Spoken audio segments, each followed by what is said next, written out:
Hey friends, so it's been about 2 weeks since I did my last garden tour, and a lot of things have been growing like crazy and a lot of new things added. So I thought that I would take you along and show you. All right, so starting at the left side, we have some honeysuckle. We have big beautiful flowers that bloom on this fence line every year. My dahlias are just starting to pop up, and I've got some nasturtiums there and some columbine. This is so pretty too, because it's like a white variegated version. I love columbines. So as you can see, the potatoes are doing really well. Garlic is going gangbusters. My radishes in between the garlic there are doing really well. I haven't really decided what I'm going to put here yet. I might just use it as like a seated area, so I can put a chair here. End up moving some of these pots to different places. That's a raspberry I saved from the goats last year, and it's got buds on it, so that's exciting. And there's a little strawberry plant in there. All right, so we've got lettuce planted. Our sugar snap peas have come up. I don't even think they were up in the last video. So sugar snap peas grow super fast, and I have sweet peas on each side of this trellis. So we'll have really beautiful smelling sweet peas along with the sugar snap peas. And that'll just attract more pollinators. I've got lettuce planted here, and I've got watermelon radish in between the red lettuce there. Lots of onions transplanted, and I have still another pan to put out, and so that'll take up the rest of this row. And I think I'll probably do radishes in between the onions because they just grow so fast, or I might try to experiment with like dropping in some carrots in between them, because both of those things need water, and so I think it'll be a great way to get both the water that they need to help germinate and grow.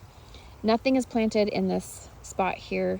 I just have a whole bunch of volunteers coming up with borage, more sugar snap peas. I don't think the kale was in last time, but that's doing really well and growing really nicely. I mentioned that I got soil from Secret Garden, and that they had whole chunks of cow manure in it, and I was kind of concerned about it, but obviously it's not too hot. It's actually given a lot of really good nutrition for my kale. I don't think my kale's ever done this good. And we have anise or fennel, and the onions and the comfrey that I have not pulled out yet. And then it's empty back there on that bed where the broccoli is. And I think some tomatillos or carrots are going to go in there. And so come back this way. We have chocolate mint. We have lots of mint. This is more of like a spearmint, and we have chives, and my chives are blooming, so beautiful. Chamomile's doing really awesome. I have cilantro planted here. You can just start to see it just barely starting to peek up. This beauty is lemon balm, and I might regret letting it live there because it puts out runners and spreads like mint. So I might transplant that after I cut it back. And there's parsley, and you guys, I've not planted parsley in this area in 2 years. This parsley area has gone through 2 winters. I didn't even mulch it last year, and it still survived and did really well. I've got more celery.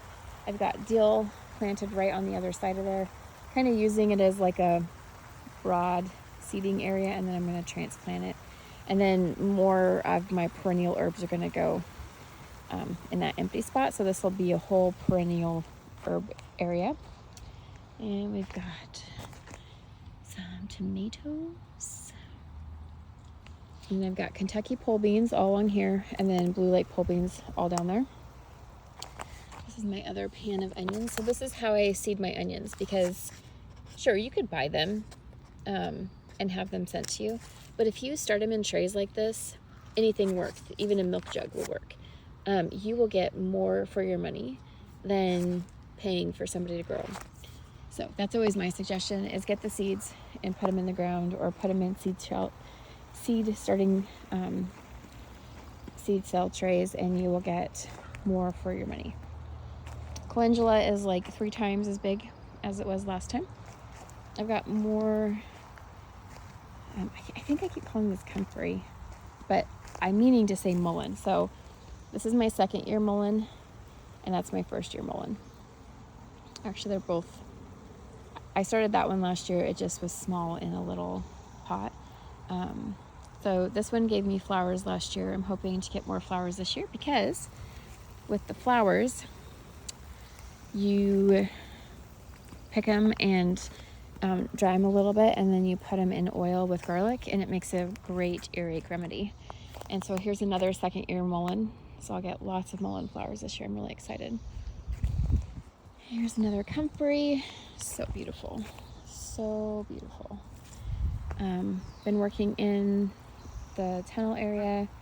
Got the blossoms cut down off of the, like, these are kale blossoms. And I cut the kale blossoms off because I wanted it to produce more grains until I need to pull it. So this was a kale patch that I started last middle of the summer, late summer, as just like microgreens.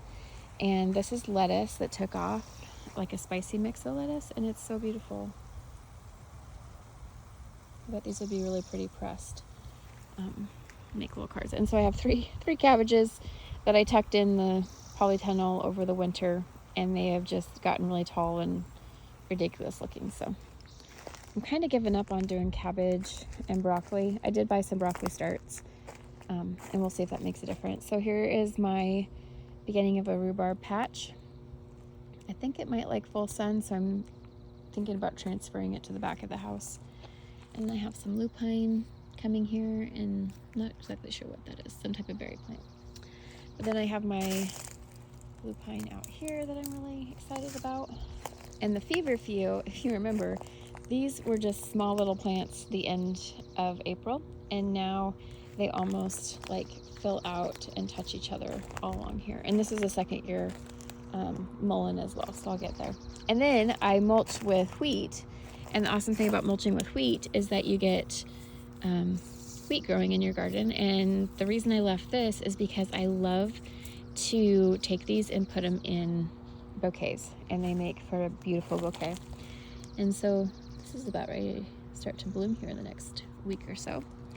And then a new addition that I didn't have last year that I'm excited about are all of these irises. And irises are super hardy. Like, I just threw them out here, didn't really do anything to them, just sat them on top of the mulch, and they rooted and are so incredibly happy. And then another new thing that I have in the garden that I didn't have last year was Jerusalem artichoke. And this is a Jerusalem artichoke flower. It looks very similar. Ew. Dirty birds. Sorry. They look very similar to sunflowers, and the flower looks very similar to sunflowers. So I'm excited about that. I'm back up here a little bit. Strawberry patch is doing amazing. Look at all these cherries. Last year was a very dismal cherry harvest and made me so sad. And this year it looks like it's perfect. And I've been working on pruning. Thanks to Nick Agar, he really helped me understand how to prune crosswise. Still a work in progress, but it's looking a lot better than it was. And that's my apple tree that he helped me understand how to prune as well. I would go follow his channel. I'll link it below because I can't remember the exact name. I think it's Growing Back to Eden is his handle on YouTube and on Instagram. So I have a cherry tree. I am such a sucker for volunteers. And I think this was actually one that we purposely planted. And I think I'll transplant that because this is right here is my chamomile patch that's doing really well. And then this is a whole bunch of motherwort and savory that's popping up here, and I'm just going to let it grow and then I'll transplant it out. This is my Greek oregano that a friend gave me. It's doing so well. And then this is my asparagus patch. I don't know if you can really see it in this light, but these ferns are like so incredibly tall. Like this one here is taller than I am. It's amazing. I actually need to cut these down because these ones have the little seed pods, and that is when they're busy putting out seed pods, they're not busy growing crowns. So I actually need to cut those down. And then we have my medicinal yarrow patch that will be right here.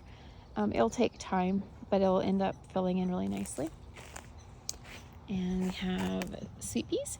And then along here on the inside, I have the red runner beans planted. So many strawberries and a champagne currant right there in the middle. Raspberries over here along with all my succulents. And this is a pear tree that is just bound and determined to keep growing, and I keep cutting it back. I really just need to take the whole thing out. So I'm going to do an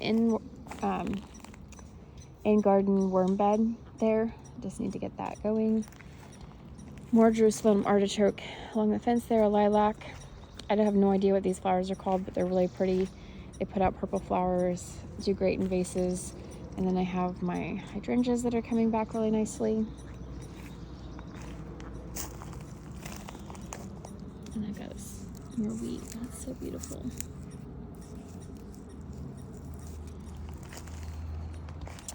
And I've got an apple tree. And there's a lot of bees on here, so I am very hopeful that we... Oh, yeah. There's the start of an apple right there. Oh, yay. Oh, and more right there. Yes. So good. And then I've got potatoes planted there. Raspberry patch. More Jerusalem artichoke in that black thing there. And I just planted some fenugreek right there. I love fenugreek. It's like my favorite herb besides licorice. This is more of what's over at the gate. Blueberry plants are looking awesome. Yeah, so that is the garden tour for mid-May, and I'll do another one the end of May, and you can see how much more I have planted and started. So thanks for hanging out with me today in my garden, and I bless you until next time.